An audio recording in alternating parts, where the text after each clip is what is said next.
me a second, guys. I'll try and do both. All right, so how about this? Good thing I got big hands. So I'm advocating for equitable urban design, which is infrastructure in our communities. And so February 22nd, we'll be in Hyde Park because we're trying to get and advocate for a health center, a new health center in Hyde Park. So this work that we're doing has an end and has some reasonable outcomes that we're trying to get. So that is the work that we'll be doing come February 1st for our Boston Red Line 87 Black History Month.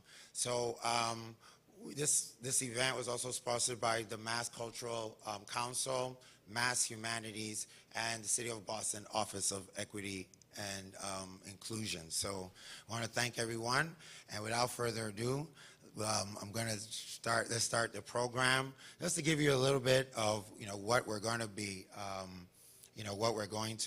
doing today. Well, this obviously didn't work out quite that well, but we are going to be, can we get that sound down a little bit? All right. We're going to be, we're going to start with our walking tour in a little bit.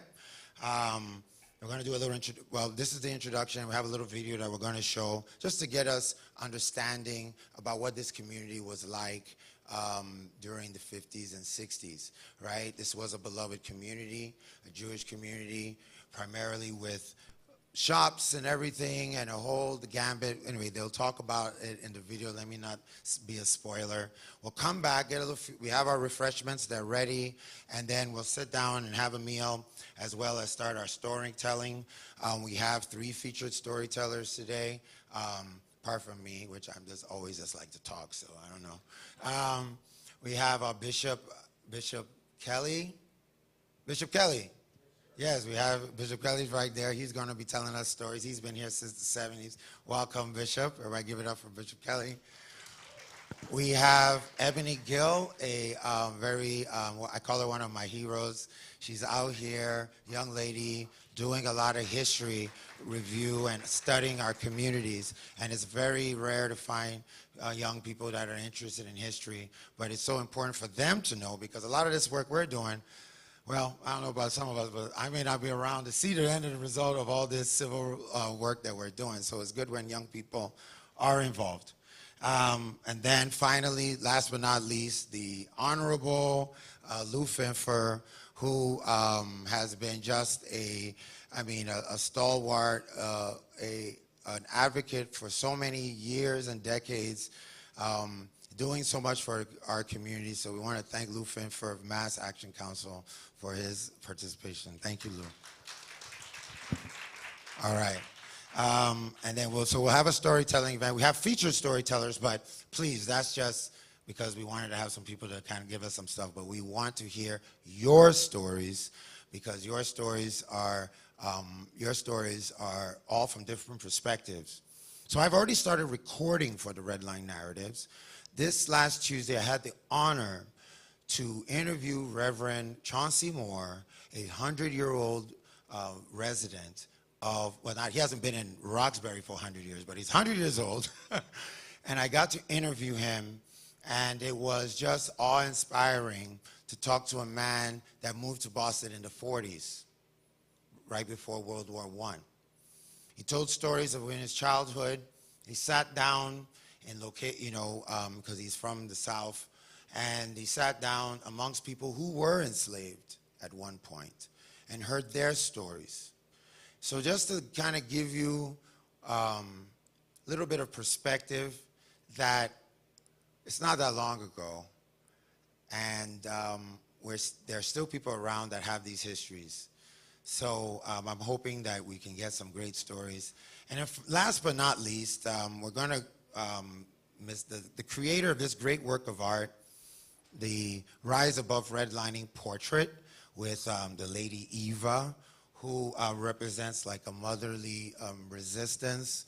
To quote, we all got our name from a woman, game from a woman, to quote the great Tupac.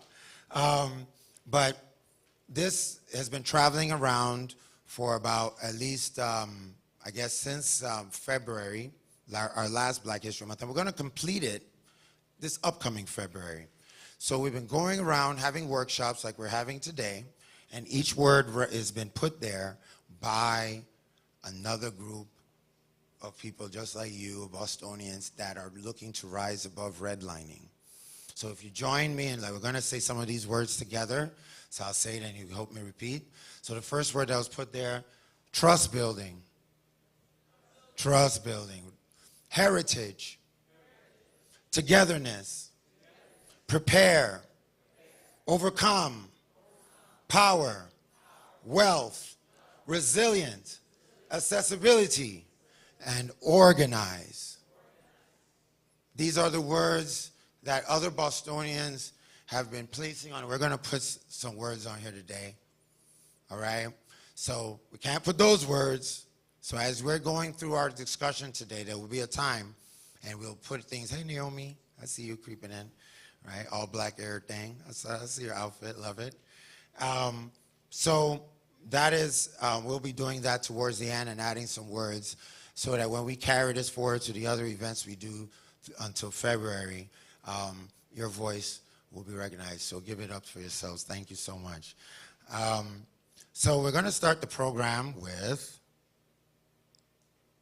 whenever it decides to load up, a short video. Come on, short video. Okay, let me rejig this. Hold on.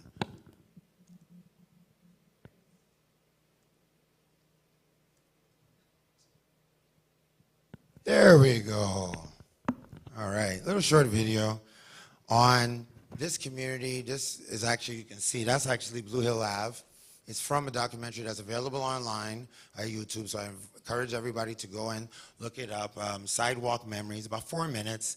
So let's watch this little video. Hopefully the internet is going to behave. And it was playing when we were doing it without any, nobody even asked it to play, and it was playing.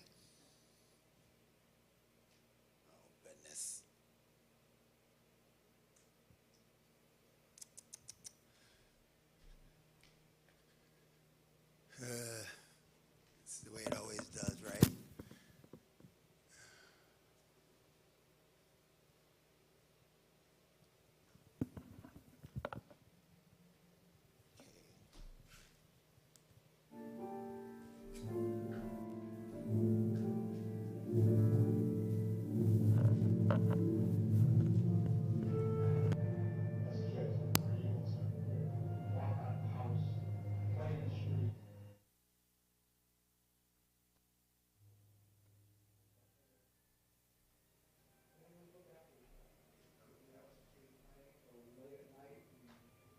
You knew that there were eyes looking out from every window from others, watching out to make sure there was no problem. You guys hear it?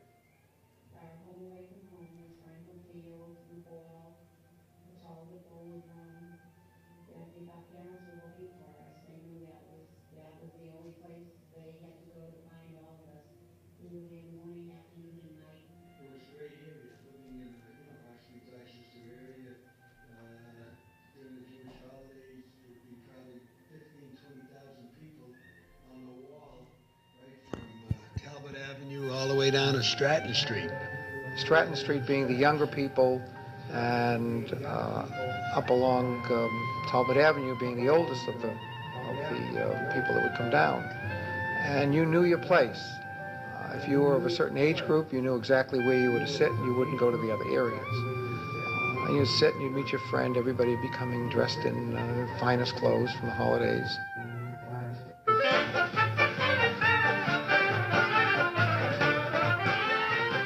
But walking up and down Blue Hill Ave, everywhere from Morton Street and the G&G restaurant where my mother worked as a counter girl or waitress, and enjoying, the smells and the aromas of the restaurant, and walking up the avenue and seeing the open air markets, the butcher shops, the barber shops, and all of that.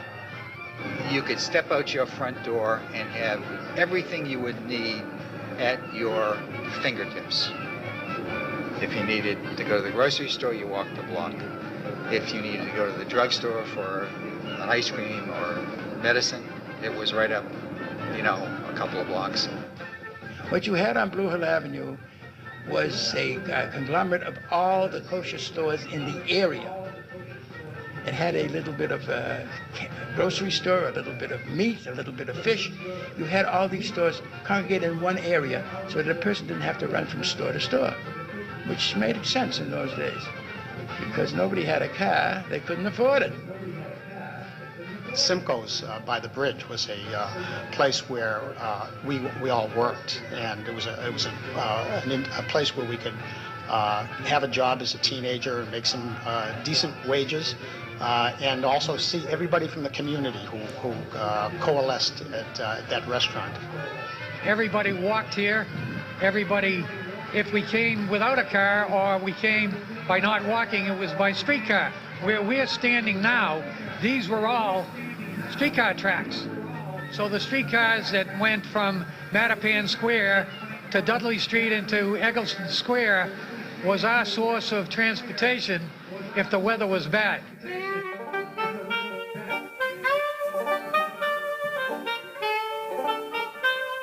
Our social life was mostly at the Hecht House in Dorchester, and we usually walked up there every Saturday night. Tuesday night and Thursday nights they had dances, met girls there, I was 14, 15 years old, and they'd have dances for teenagers, and that was growing up. Everybody used to congregate there. The movies, the Oriental Theater with the clouds in the ceiling. Was it a quarter? And then you'd see 2 movies.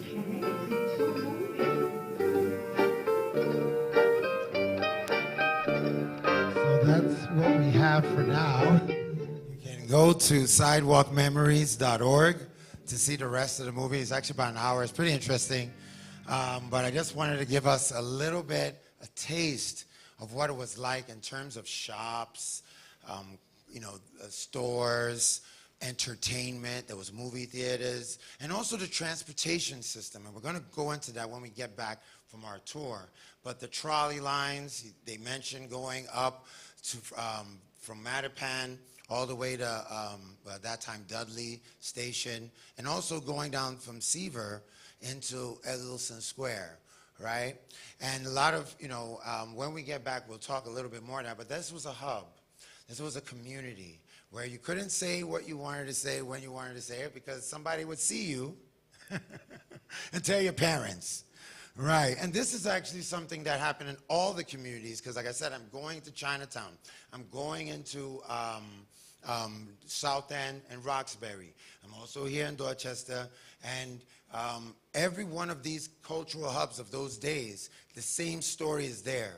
These mom and pop shops were also eyes and ears for mom and parents, keeping kids in line, and carrying on a tradition that everyone was always proud of their community.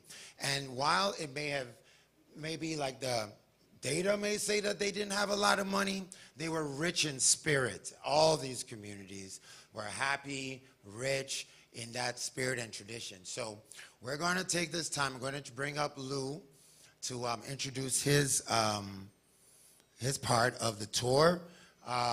And then we'll go outside and stretch our legs for a little bit. It's a wonderful day. I think this might be an aberration because normally when we have this, there's always some kind of rain or some kind of something. So I feel blessed today. So Lou Finfer, please welcome to the stage.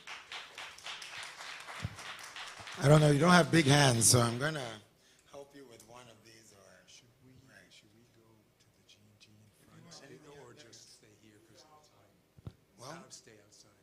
I mean, maybe we can give you a little breathe, but it is good to see the G&Gs if you want. So I'll hold it, don't worry. Okay. Good morning. Thanks for coming.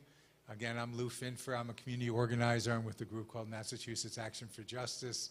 And I organized in Dorchester during the 1970s when the issues of redlining and blockbusting were going on.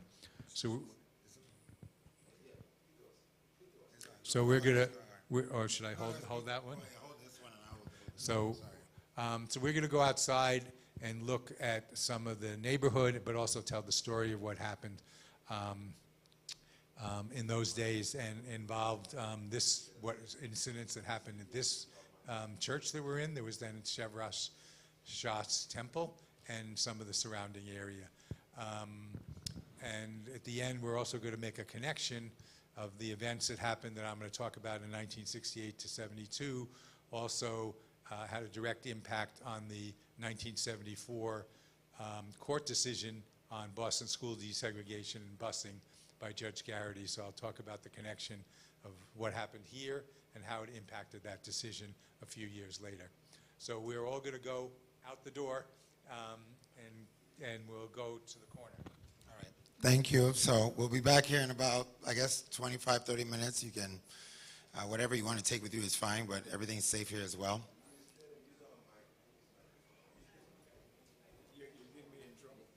Well, no, I'm not getting anybody in trouble. No, excuse me, you came late, okay? So I don't want to hear as if I'm doing anything wrong. Just work together and let's get it done. Because we could have done this before everybody got here, and now we're running around. I'm sorry. Okay, I said if you only use our mic, we put yours for the speaker, same thing. You use this mic, yours come. All right, well, the thing is, okay, fine. The thing is that we're going to have multiple mics.